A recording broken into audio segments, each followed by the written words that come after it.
The call came at 7:32 a.m. on a Wednesday, exactly 156 days after they restructured my position. Nathan Brooks, crisp Boston accent, very professional. Mr. Castellano, we've discovered a significant compliance issue with Midwest Manufacturing's safety certifications. Are you available to discuss immediately?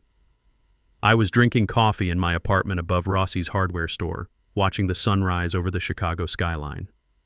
5 months earlier, I'd been Midwest's safety director. Now I was about to find out they'd made a $680 million mistake. My name's Antonio Castellano, Tony to everyone who matters. I'm 54, and I've been keeping manufacturing workers alive for 18 years. Before that, I spent 25 years in the Air Force making sure logistics operations ran without killing anybody. Same principle, different uniform. When safety protocols break in military operations, people die. When safety breaks in manufacturing, companies die. The day this whole mess started was a Tuesday. Austin Martinez walked into our monthly safety meeting and called my department legacy overhead with outdated methodologies. I knew right then Midwest Manufacturing was heading for a cliff. Austin had that entitled MBA energy you see everywhere now. $300 shoes, perfect haircut, and the kind of confidence that comes from never actually working a factory floor. CEO's nephew, newly appointed chief technology officer, whatever that meant in an 89-year-old manufacturing company. He didn't introduce himself when he showed up, just pulled up a chair and started swiping through his phone while I was explaining our Q3 safety metrics. 0 accidents, 127 consecutive days without an OSHA violation, and a 15% improvement in efficiency through better safety protocols. Austin looked up from his phone and said, "That's exactly what I'm talking about. All this manual oversight and paper documentation. We need to pivot to automated safety monitoring with IoT sensors and predictive analytics." Nobody asked him to present that day. Nobody stopped him either. He clicked through a presentation titled Manufacturing 4.0, Eliminating Human Error Through Smart Factory Solutions. Phase 1 was gutting my department. I'd been Midwest's named OSHA compliance officer for 11 years. That's 11 years of building safety protocols from scratch, watching regulatory changes sweep through manufacturing like tornadoes, documenting every nightmare scenario the Department of Labor could throw at us. I had 4 federal audits under my belt with 0 violations. My filing system was organized like an Air Force logistics manual. Everything numbered, dated, cross-referenced. Austin didn't even know what OSHA stood for. I watched him Google it during the meeting. That morning, he stood there grinning with his uncle's company credit card, called safety compliance an analog solution in a digital world, and suggested we replace human oversight with AI monitoring systems. My department was redundant, he said. My $89,000 salary plus $23,000 in benefits eliminated. That's $112,000 in annual savings, he bragged. Almost enough to upgrade our automation software. Someone actually clapped. I didn't. I just closed my notebook and asked, "Are we done here?" Austin left with his laptop and a satisfied little smirk. I went back to my office and opened a fresh file folder. It was protocol. Military habit. When someone's about to make a catastrophic mistake, you document everything and prepare for damage assessment. I started backing up files. Every access credential, every safety designation, every legal document where my name appeared as the responsible authority. Most people at Midwest didn't realize our entire OSHA framework still required my formal signature. Every monthly filing, every safety certification, every violation response had Antonio Castellano listed as primary contact. No replacement had been designated. Nobody could replace me without board approval and formal reassignment paperwork filed within 30 calendar days. But Austin didn't know that. His Uncle George, the CEO, probably didn't either. At first, I thought someone would hit the brakes. Maybe HR would ask questions. Maybe George, who once called me the guy who keeps our workers from getting killed, might speak up. But nothing. HR sent the reclassification paperwork 6 days later. My new title? Senior Administrative Coordinator. My safety clearance was downgraded. My invitations to management meetings disappeared overnight. I nodded, no complaints. Even congratulated Austin when he bragged about hitting his first efficiency target. He actually gave me a thumbs up and called me Tony C. So I printed the original OSHA designation letter, the one signed by the board in 2018, and emailed it to my personal account with a timestamp. Then I printed 3 copies. One went into my home filing cabinet, another into a folder labeled Safety Continuity, Archive Only, and quietly placed it in the legal department's storage room. 3rd shelf, right side. I didn't tell anyone. See, people think revenge needs to be loud, dramatic exits and angry speeches about being unappreciated. But nobody appreciates a landmine either until someone steps on it. The real beauty was in Section 15.2 of our Operational Safety Plan, a clause I'd added 4 years ago after watching a competitor get hammered with $6.3 million in fines for improper safety officer transitions. It stated that any change to the named OSHA compliance officer must be formally reassigned by board resolution within 30 calendar days, or the designation becomes legally invalid retroactive to the vacancy date. Manufacturing safety fines start at $7,500 per day for minor violations. After 90 days of continued violation, they escalate to $25,000 per day. The math gets ugly fast. Austin had no idea. Legal hadn't checked. George just signed off on the efficiency report without reading the details. 7 weeks after the restructuring, I submitted my resignation. Clean and simple, effective 14 days from today, I will be stepping down from my position at Midwest Manufacturing Group. That's it. No drama, no exit interview demands, no company-wide email about being undervalued. They processed it like routine paperwork. Disabled my access by end of day. The IT ticket was so rushed they misspelled my name and forgot to update the safety registry. My daughter Sophia called that night to check on me. She's a junior at Northwestern studying industrial engineering. Smart kid, smarter than her old man in most ways, but she inherited my attention to detail. Dad, you sure about this? What about my tuition? Spring semester's coming up. Trust me, sweetheart, this is going to work out. Your old man didn't spend 25 years in the Air Force without learning how to plan for contingencies. Sounds like you've got something up your sleeve. Just following proper procedures. Sometimes that's all it takes. That weekend, I updated my profile on the Federal Safety Registry, setting my certification to active executive designation relinquished, no replacement filed, effective day 56.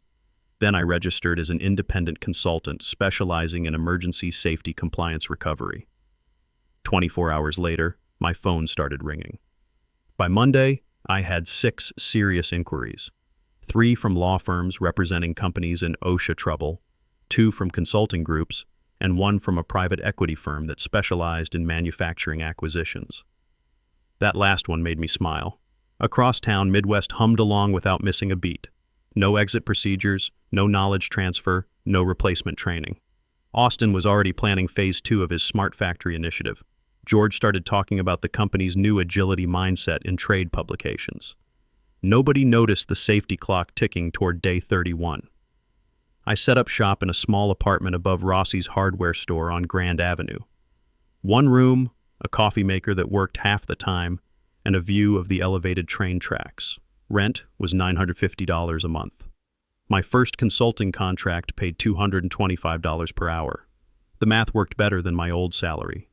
Every morning, I'd walk downstairs and get coffee from Rossi, old Italian guy who'd run the place for 40 years. We'd talk about the Bears, the weather, sometimes about business. He knew I'd left Midwest, but didn't pry. Military guys don't pry about work. Day 67 of Midwest's safety violation, I got a call from a parts manufacturer in Wisconsin. Their safety officer had quit without notice, and they were facing an OSHA audit in 4 weeks. Panic mode. I quoted them $275 per hour plus expenses for a 3-week emergency engagement. They said yes before I finished the sentence. Day 89, I was on a plane to Ohio, helping a steel fabricator navigate a Department of Labor investigation. Their previous safety team had missed a filing deadline. The potential fines were in the millions. My job was to reconstruct their documentation trail and prove good faith compliance efforts. Military precision and attention to detail. Same skills, different battlefield. Day 1 and 18, the escalating fine structure kicked in for Midwest. Not that anyone there knew it yet. Manufacturing safety violations become exponentially more expensive after 90 days. The daily penalty jumped from $7,500 to $25,000. Still invisible, still accumulating, still retroactive today. 31. Day 134, I was back in Chicago when Sophia called with news. She'd been accepted into Northwestern's Accelerated Safety Engineering program. New field, growing demand, excellent job prospects. Guess who inspired me to look into it, she said. Your old man's rubbing off on you. More like I realize there's job security in keeping people safe. Plus the starting salaries are really good.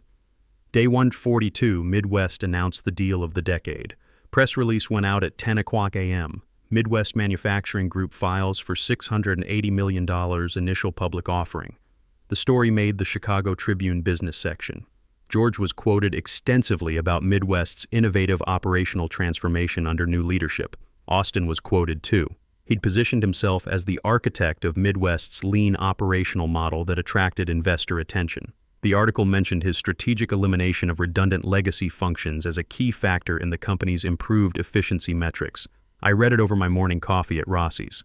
The old man saw me smiling at the newspaper. Good news? He asked. You could say that. Sometimes patience pays off. Day 149, the due diligence team from Goldman Sachs arrived in Chicago. Professional, thorough, and led by Nathan Brooks, who'd spent 12 years auditing manufacturing IPOs for investment banks. His team included specialists in regulatory compliance, financial auditing, and operational assessment. They spent the first week reviewing financial records, operational metrics, and safety protocols. Everything looked clean. Austin had prepared beautiful presentations about streamlined operations and reduced overhead. The numbers were impressive. The timeline was aggressive. George had already started talking about post-IPO expansion plans. Goldman's executives were optimistic.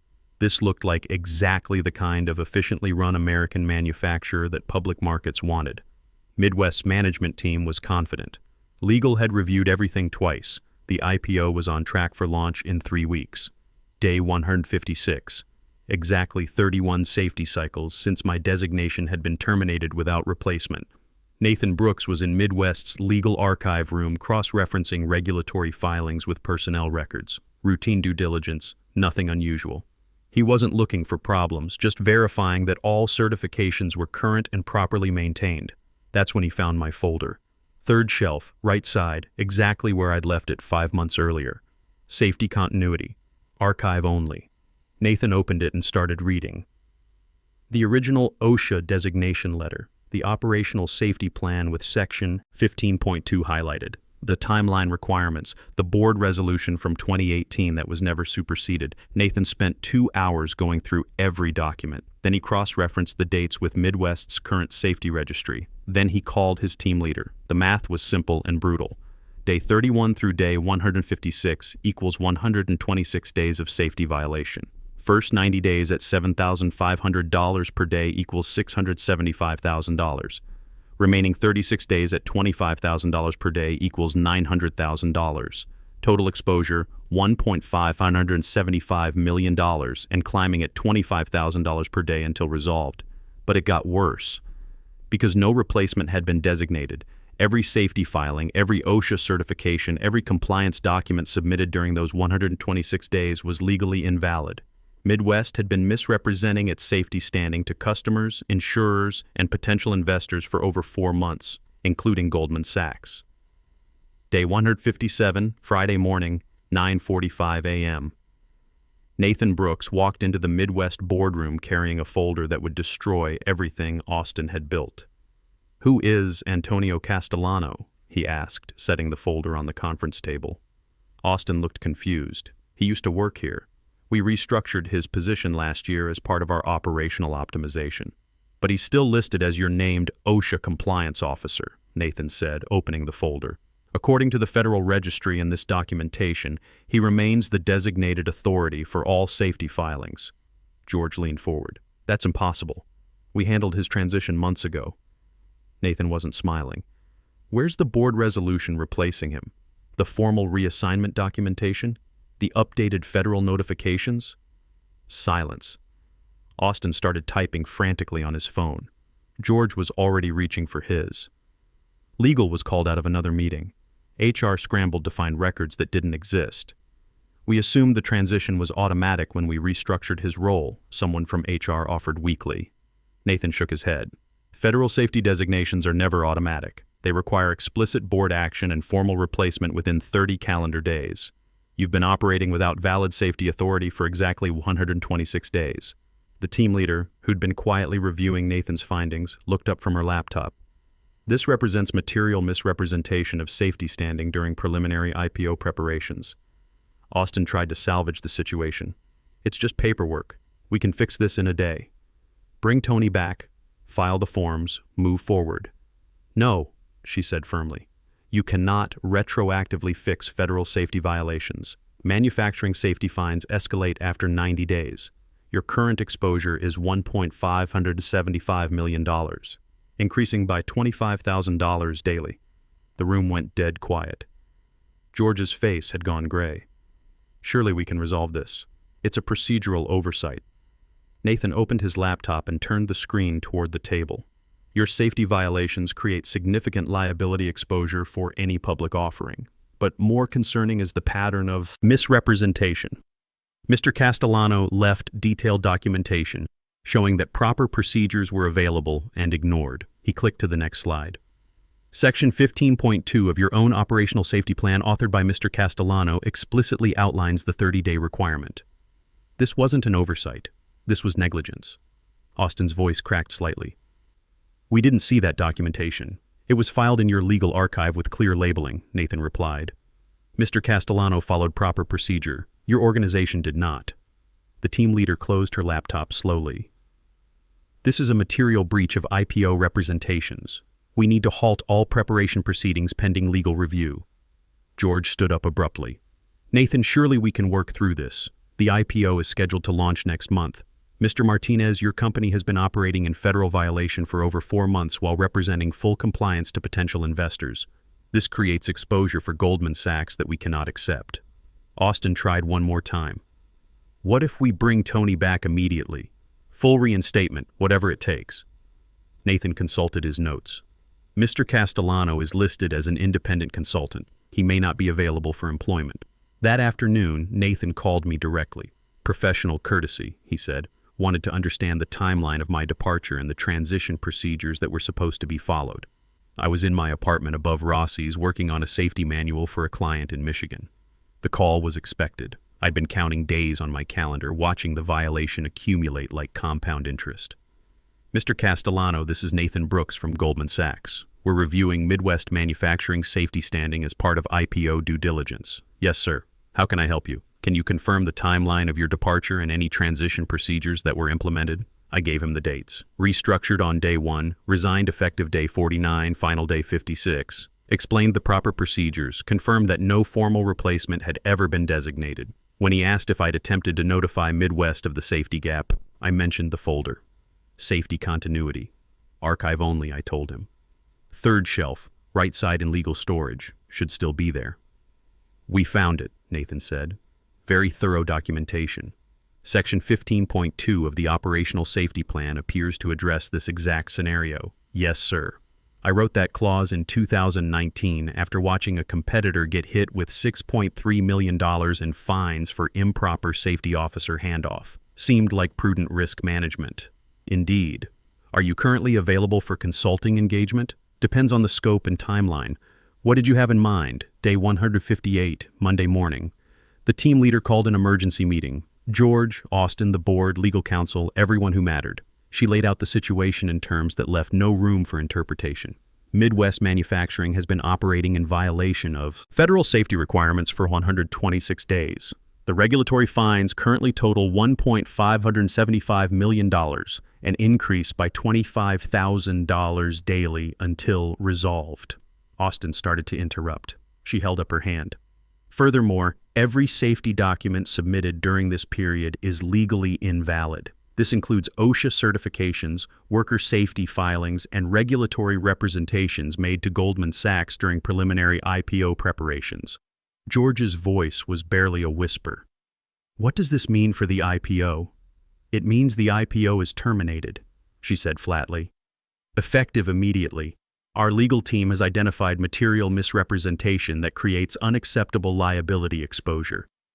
Austin looked like he was going to be sick. Surely we can resolve this. Bring Tony back, fix the paperwork, move forward. Trust has been compromised, she replied. Mr. Castellano provided proper documentation and procedures. Your organization chose to ignore them. This wasn't an oversight, this was a failure of corporate governance. The Goldman team was packed and gone by 2:00 p.m. Their final act was to formally notify Midwest's board that due diligence had revealed material safety violations and misrepresentation of regulatory standing.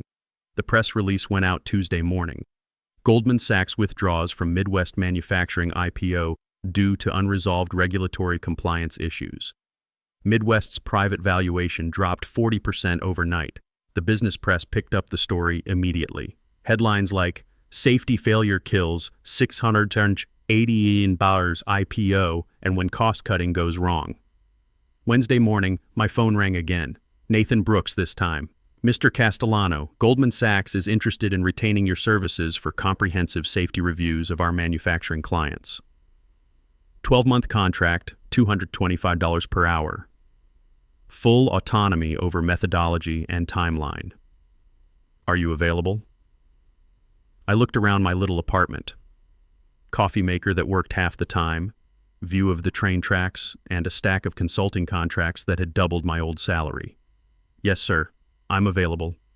Day 161, Thursday afternoon. George Martinez announced his early retirement, effective immediately. The press release cited personal reasons and desire to focus on family. The board called an emergency meeting to discuss leadership transitions and operational restructuring. Austin was asked to submit his resignation by Friday. No press release for that one. Friday morning, I got a text from a number I didn't recognize. "Tony, this is Austin. Hope we can connect about industry best practices." No hard feelings. I read it twice, then deleted it.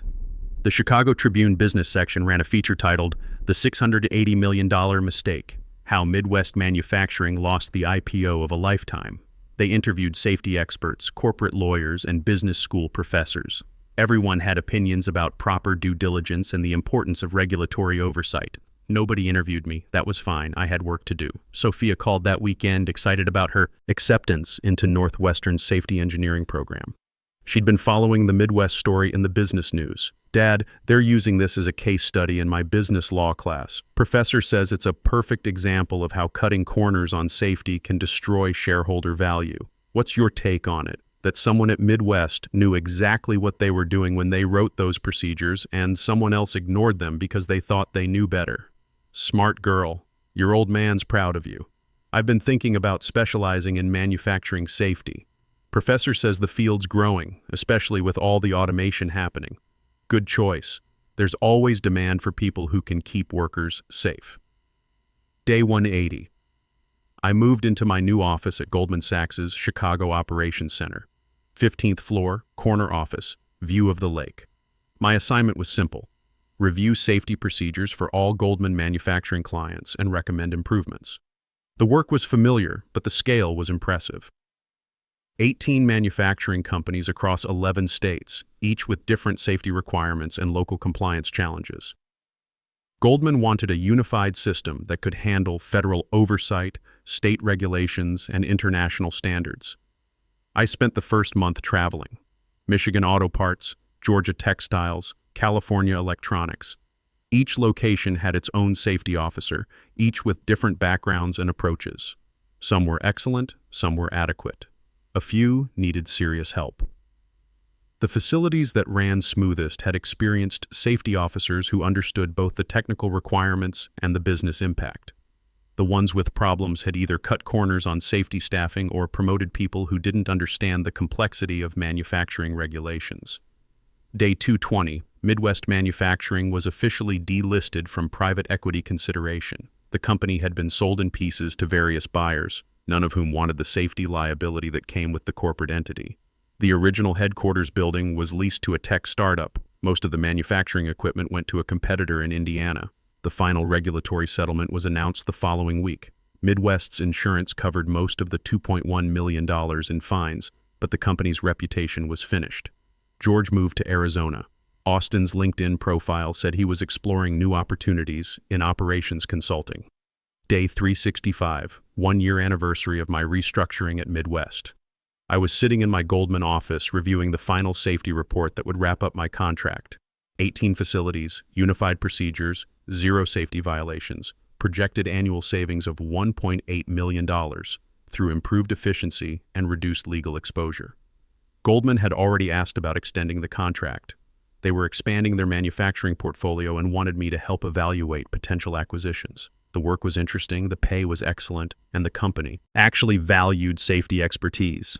My phone buzzed with a text from Sophia. She'd just finished her sophomore year and was starting a summer internship with a safety consulting firm in Milwaukee. Following in Dad's footsteps, she wrote, "Turns out there really is job security in keeping people safe." That evening, I walked down to Rossi's for coffee. The old man was closing up but poured me a cup anyway. "How's the new job?" he asked. "Can't complain. Turns out experience is worth something after all. Funny how that works. My dad ran this place before me, his dad before him. 3 generations of Rossi's hardware. You know what they all said? What's that? The customer who fires you for doing your job right wasn't worth having anyway." I laughed. Your family's got good instincts. Speaking of instincts, you see that article in yesterday's paper?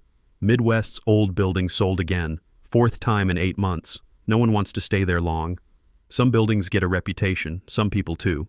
Word gets around in business. Company that fires their safety director to save money. Other companies remember that. Makes them careful about who they hire from there. Day 400. Nathan Brooks called with news. Goldman had identified another acquisition target, a mid-sized manufacturer in Pennsylvania. Clean financials, good management, solid market position. They wanted me to lead the safety review before they made an offer. "One question," Nathan said. "Do you know anything about this company's current safety officer?" I pulled up their website and checked the leadership page. Maria Santos, 12 years experience, former Navy safety background. Looks solid, good credentials. Excellent. We'll schedule the review for next month.